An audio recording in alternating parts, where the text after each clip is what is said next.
Muy buenas tardes, queridas amigas, queridos amigos que nos siguen a esta hora en este canal que es casi un amigo de todos ustedes en este horario. Hoy tengo la satisfacción y el honor de reemplazar a Verónica Palenque, quien ha tenido que dejar el país por asuntos personales, estará ausente un par de días, pero nos ha pedido que podamos llevar este programa en ausencia de ella. Y por lo tanto nos hemos reunido con dos grandes amigos, Diego Ayo, por una parte, gran analista versado en muchos temas y obviamente especializado también en el área internacional. Al igual que Andrés Torres, amigo de la casa, con el que hemos compartido muchos debates, muchas ideas y también versado en muchos temas y también tiene una debilidad con el tema internacional, por lo tanto hemos decidido llamar a este programa la coyuntura política internacional o la coyuntura internacional, porque a lo largo de las últimas 2 semanas hemos sido testigos de muchos acontecimientos que marcan nuevas realidades, nuevas intensidades, nuevas sensibilidades en escenarios como Venezuela, Siria y en los últimos días los atentados terroristas en Egipto. Por lo tanto, vamos a tratar de aprovechar el tiempo en esta mesa para extraer de nuestros invitados las mejores ideas, los mejores conceptos para que ustedes se puedan llevar una idea clara de lo que ha venido sucediendo estos días. Quisiera empezar, si a ustedes les parece, con el tema de Venezuela. Hay una lógica consecuencia de muchos actos que ha vivido ese país hermano. A partir, quisiéramos quizá ubicar el momento para partir nuestro análisis desde cuando la Corte Suprema quita las atribuciones a la Asamblea Nacional, ¿verdad? Inmediatamente rectifican, revocan la medida, se les vuelve a dar, pero como si estuviéramos en un escenario poco habitual en democracia, ¿verdad? Que un órgano quita, el otro le devuelve. Por lo tanto, ese es el escenario de partida donde quisiera que ustedes apunten sus ideas para luego intercambiar entre los tres alguna conclusión sobre este tema. Quisiera empezar por orden de llegada a este set. Andrés, te doy la palabra. Trata de ubicarnos más o menos qué ha estado pasando en Venezuela estos días. Bueno, yo creo que la crisis de Venezuela responde a una crisis interna del partido de gobierno, en la cual la lectura en la cual los últimos meses Maduro ha perdido la posibilidad de liderar, si es que alguna vez la ha tenido, y las facciones internas del partido consideran que Maduro se ha convertido ya en un problema más que en una solución para el poder, y que dentro de eso la oposición ha ido creciendo y ha generado cada vez más ruidos, y el que la Corte Suprema le quite los poderes al Congreso ha generado más bien un apoyo internacional masivo y la activación de la Carta Democrática o la posibilidad de la Carta Democrática en la OEA, generando cada vez más el debilitamiento de la imagen de Maduro y del gobierno de Venezuela. Entonces, al darse cuenta la magnitud de las consecuencias de ese último exceso de tantos que ya tiene el gobierno de Venezuela, deciden retroceder, y al retroceder lo que hacen en realidad es poner en evidencia la debilidad del gobierno, ¿no? Es decir, la debilidad de la institucionalidad. Yo creo o quito una regla según mi conveniencia, no porque esta regla tenga algún principio constitucional o alguna posibilidad real de llevarse adelante, sino en función al capricho del líder o de la persona en el poder. Por lo tanto, ya a poner en evidencia la debilidad, genera también una conciencia en la oposición y sobre todo en la ciudadanía de que el gobierno está débil, y la ciudadanía comienza a movilizarse masivamente para aprovechar esa debilidad y generar un espacio de reivindicación política más efectiva. Entonces, por un lado, el gobierno de Venezuela muestra una debilidad muy fuerte al cambiar y retroceder. Muestra además que la debilidad no es del gobierno, sino es al interior del gobierno y al interior del partido, con varias facciones que consideran que ya no es viable el gobierno del presidente Maduro. La oposición, al ver esta debilidad, se unifica, se fortalece, pero sobre todo se vuelve masivamente a las calles, ya no liderada por el Congreso, sino más bien liderada por nuevos grupos ciudadanos que están liderando el proceso. Los líderes tradicionales de Venezuela, de la oposición, se comienzan a activar, como son Leopoldo López y Capriles, el anterior candidato a la presidencia, y como posibles alternativas de poder en Venezuela, y la oposición y el gobierno internamente, los militares, viendo qué pueden hacer para generar una alternativa de poder a Maduro. Yo creo que en esa etapa estamos ahorita en Venezuela, ante una de las mayores crisis de gobernabilidad del régimen chavista en toda la era. Bien, entonces, siguiendo la línea de Andrés, él identifica debilidad como la palabra clave de este análisis. Tres factores ha mencionado que pueden explicar esa debilidad. Diego, ¿qué opinas tú? A ver, algunos elementos, porque creo que Andrés nos pone los antecedentes muy claros, pero sí vale la pena ser muy enfático en el primer elemento. Venezuela es una dictadura. Venezuela es una dictadura. Y los hitos vienen suman y siguen. Y no hablo de todo lo que ha sido la concentración de poderes durante el chavismo mientras Chávez vivía, que ha implicado cooptar al Poder Judicial, colonizarlo básicamente, a la Contraloría, a la Fiscalía, al Tribunal Electoral. Es decir, es un proceso de concentración de poder que inhibe lo que es, digamos, la esencia misma de la democracia, la división de poderes. Al margen de considerar eso, digamos que eso es parte del pasado y eso fue con Chávez. Hoy por hoy hay hitos que nos demuestran que la democracia definitivamente ha colapsado. El primer gran hito es el miedo traducido después en negativa del gobierno de Maduro de respetar lo que podía ser el referéndum revocatorio el año pasado para octubre. Que decida la gente, si ellos se creen tan buenos, ¿por qué no han ido al voto? ¿Por qué no se han atrevido a ir al voto? Al voto en las urnas, a la decisión soberana del pueblo. Primer hito, han anulado con chicanas la posibilidad de hacer un referéndum revocatorio. En segundo lugar, han anulado para diciembre las elecciones regionales, lo que llamaríamos aquí elecciones autonómicas, ¿no? Para gobernadores y alcaldes. Eso murió, la han pospuesto sin fecha fija. Segundo hito antidemocrático clarísimo. Y el tercer hito es el que estamos mencionando, ¿no? Una anulación de lo que es el espíritu mismo de la democracia, el Parlamento, ¿no? De lo que es el actor más representativo de la democracia, el Parlamento. Ha sido anulado por completo y todos los poderes trasladados a un Tribunal Supremo de Justicia que fue conformado además una semanita o 2 semanitas antes de que haya este nuevo Parlamento, ¿no? Con 12 jueces, todos adscritos al partido de gobierno, y al que Maduro, por ejemplo, el año pasado, en diciembre, le ha presentado el presupuesto general de la nación. Es decir, anulando, obviando, puenteando al Parlamento, ha presentado todo a este poder. Son 3 hitos muy claros. A eso obviamente podemos mencionar otros. Ahora el último, digamos de menor calibre, pero no dejan de ser significativos. La anulación de la posibilidad de que Capriles sea el candidato. La Contraloría ha dictaminado que el señor Capriles durante los siguientes 15 años no puede ser candidato. Es decir, quieren anular al candidato de la oposición. Eso a mí me preocupa. No solamente quieren llegar al 2018, se quieren quedar más. Entonces, un primer antecedente que hay que tomar en cuenta. Un segundo antecedente para que la gente nos entienda es la sabia, la inteligente salida latinoamericana que tenemos a través de la Carta Democrática. Porque la gente se preguntará, ¿qué es la Carta Democrática? Más allá de respuestas formales, la Carta Democrática es una salida institucional coordinada, consensuada entre países de América Latina para decir, a ver, ¿qué pasa, muchachos? ¿En qué están mal? ¿Cómo los ayudamos? Y si ellos persisten en su conducta autoritaria, simplemente se los saca, se los expulsa de la OEA, de la Organización de Estados Americanos. Pero básicamente la Carta Democrática es una puerta grande, que si la abres hay un montón de amigos que te quieren decir qué se puede hacer y qué no hacer. Eso no es intervencionismo, como quiere hacer creer una izquierda maltrecha y torpe. No es intervencionismo, eso es consenso, eso es pacto, eso es un acuerdo entre hermanos latinoamericanos. Entonces hay esta salida. Como el gobierno de Maduro no da pie ni siquiera a esta salida, y el gobierno boliviano apoya esto además, apoya a un gobierno autoritario de la manera más clara y en mi criterio innecesaria. ¿Qué es lo que sucede? Lo que dice Andrés, el pueblo sale, ¿no? Desesperado. No hay salidas democráticas internas dentro de Venezuela, no hay salidas democráticas externas a través de la OEA. ¿Qué les queda? Ir a la calle con el riesgo de morir. En ese escenario estamos para seguir comentando después, ¿no? Bien, me parece importante obviamente los 2 aportes. Ya habíamos dicho lo que Andrés estaba orientando, esta debilidad del gobierno venezolano.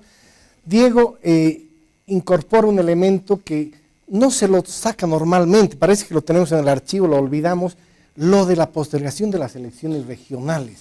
Porque bien el gobierno de Maduro podría decir, no, yo he sido electo presidente, tengo que cumplir mi mandato. Y hasta ahí puede valer ese discurso, ¿verdad? Pero lo de las regionales es un factor que se está violentando un derecho político básico de la sociedad venezolana. Por lo tanto, creo que es un elemento importante. Yo me voy a robar unos minutos para el último elemento que ha incorporado Diego, cuando ya el problema se hace regional. Es decir, cuando ya uno de los actores importantes es la OEA. Y en ese campo, obviamente, coincido plenamente. La Carta Democrática, además, no solo es esa puerta grande que dice Diego, es una puerta que se debe cerrar ante los golpes de Estado, ante los quiebres institucionales, ¿verdad? Es una puerta grande, pero que se cierra con el apoyo de todos los países para evitar, obviamente, este tipo de fenómenos políticos donde se quiere violentar un orden institucional. Y se lo hizo también en defensa del gobierno de Chávez en su momento, cuando él sufrió, obviamente, un intento de golpe. 2002. Por lo tanto, ese fue el espíritu de evitar eso. Pero acá hay un elemento importante, y Bolivia está presidiendo el Consejo Permanente de la OEA, en la persona del embajador Pari. Nos ha tocado un momento importantísimo como país en el orden regional diplomático. Creo que la mayoría de la sociedad ha coincidido que ha sido un error, suspender y dejar que otro de los miembros del Consejo Permanente pueda presidir, además de que él era el decano del cuerpo diplomático en la OEA, pero él tampoco estaba en otra sala, etcétera, etcétera. Perdimos una oportunidad y aquí yo quiero concluir con una reflexión. Bolivia debe apostar inequívocamente a los organismos internacionales, a las estructuras internacionales. No podemos nosotros utilizar la OEA bendita para nuestro tema marítimo, y la OEA maldita para estos fines, ¿verdad? Cuando queremos hacer algo en democracia o por la democracia en Venezuela. Nosotros respaldamos y sustentamos nuestra demanda marítima en resoluciones de la OEA. Del 79 al 83 tenemos resoluciones importantísimas, con el voto de Chile, que reconoce que hay que darle una salida soberana, una negociación con una salida soberana. Por lo tanto, seamos más cautelosos a la hora de criticar organismos internacionales, donde casualmente Bolivia podría encontrar su mayor fortaleza, los organismos internacionales, donde cada país vale un voto. Entonces, esa era mi reflexión en el orden de la OEA. Ustedes han detallado perfectamente la situación de Venezuela. Me gustaría que se atrevan a diseñar un escenario a mediano plazo. A corto plazo creo que vamos a seguir viviendo una escaladilla de inhabilitaciones de candidatos, etcétera, más presos, represión a las marchas, etcétera. Pero a mediano plazo, ¿cómo ven Venezuela y cuál sería la salida que ustedes imaginan? Bueno, yo creo que efectivamente organismos como Naciones Unidas, la OEA, internacionales que hemos creado en la modernidad, los hemos creado para evitar la sangre, para evitar las guerras. Es decir, son instancias que cuando hay conflictos en las sociedades, entre países o dentro de los países, permiten, antes de la violencia, generar algún espacio de negociación, de concertación que viabilice una salida pacífica. En esa lógica conceptual, la democracia es la capacidad de gobernarse en una sociedad por medio de la concertación y el diálogo político, antes de que por la violencia uno someta a otro y por la violencia tenga el poder. Esa es la democracia. Ya con matices, no solamente es el voto, sino si un país vive en una forma concertada, consensuada, dialogando, una convivencia pacífica, se puede decir que está en democracia y hay grados de esa democracia, ¿no? Que Robert Dahl le llama poliarquía, porque no, la democracia es una utopía en realidad, y que vamos avanzando. No me gusta a mí llamarle dictadura a Venezuela, no porque no sea una dictadura, sino porque le damos la posibilidad a la discusión estéril y light de decir, ay no, si un gobierno tiene votos es democrático, si no ha sido por votos no es democrático, y es una discusión light que no tiene sentido. Yo le llamo a Venezuela un régimen democrático que se ha envilecido al punto de una corrupción absoluta, que es un gobierno delincuencial y con un abuso de poder sin precedentes en la historia democrática de América Latina. Entonces, en esa lógica, donde los militares tienen prácticamente el poder absoluto, sobre todo el manejo de la economía, tenemos escenarios muy conflictivos, porque Ya está comprobado internacionalmente que el régimen venezolano es un régimen vinculado al narcotráfico por medio de parientes directos del presidente, vicepresidente imputado por narcotráfico, y varias pruebas internacionales que demuestran esto, no solamente con imputaciones, sino con confesiones de los propios venezolanos imputados sobre este vínculo con el narcotráfico. Vínculo con el narcotráfico y un vínculo internacional que genera una colusión de poder sin precedentes en corrupción y manejos de dineros que nunca hemos visto en la historia del continente de manera corrupta y de manera sin rendición de cuentas. Eso ha envilecido a tal punto a Venezuela que los grupos de poder militares que manejan la economía tienen solo dos opciones: mantenerse en el poder para evitar salidas catastróficas como la cárcel, como salidas violentas, a cualquier precio. Por lo tanto, esperar que Venezuela tenga una salida pacífica, negociada y concertada, yo lo veo prácticamente imposible. Mis esperanzas sobre ese escenario se han acabado hace muchísimo tiempo por el costo-beneficio que significa para los que tienen el poder salir del poder, ¿no? Entonces, por lo tanto, Venezuela es un país que, como escenario, yo lo planteo un escenario violento, un escenario de salida violenta. O sea, la violencia va a ser el factor que va a determinar la salida del Maduro.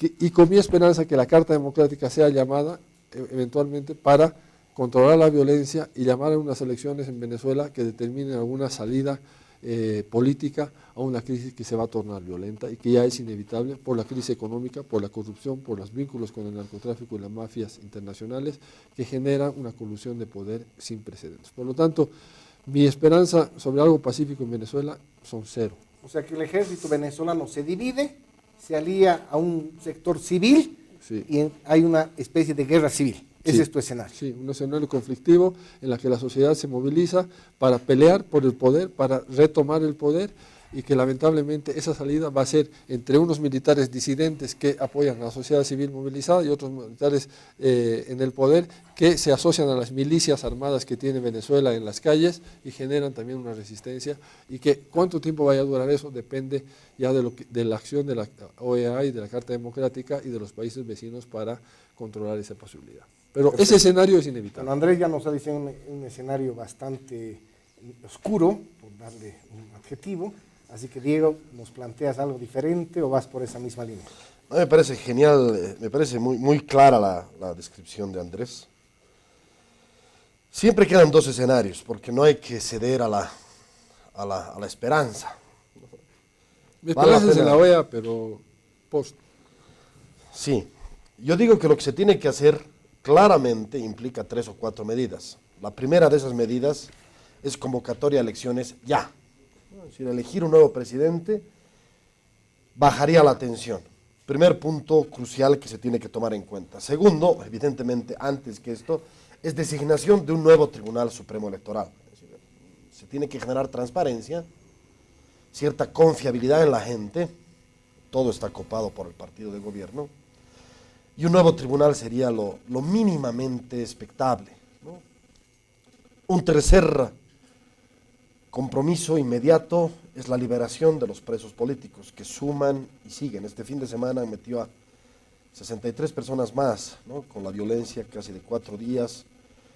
El gobierno, además, cerrando los últimos medios de comunicación en pie, ha cerrado a 3 medios de comunicación de redes, ¿no? Se ha cortado la señal, a impedir que el internet permita la difusión de los programas y la filmación de los programas y la represión de la policía venezolana a los manifestantes. Entonces, evidentemente, estos son los 3 puntos mínimos que los asesores de este grupo de concertación internacional, que es Crisis International Group, exigen además que haya un cuarto elemento, que haya un pacto económico mínimo. Se puede rescatar en este momento con un poco de transparencia a PDVSA y tratar de buscar cierta solución al 1000% de inflación que tiene el país, al desabastecimiento total de alimentos, ¿no? Desde las cosas más mínimas como papel higiénico o cuestiones de nutrición básica diaria, de la canasta familiar diaria, ¿no? Es decir, un pacto mínimo para abastecer al país, permitir que ingrese todo tipo de productos ya, ¿no? Es un pacto mínimo que se requiere, es un pacto mínimo que implica una intervención internacional más fuerte. Por eso yo creo que la OEA todavía puede ser útil. En junio hay un nuevo encuentro y, digamos, se va a definitivamente terminar de activar la Carta Democrática o no.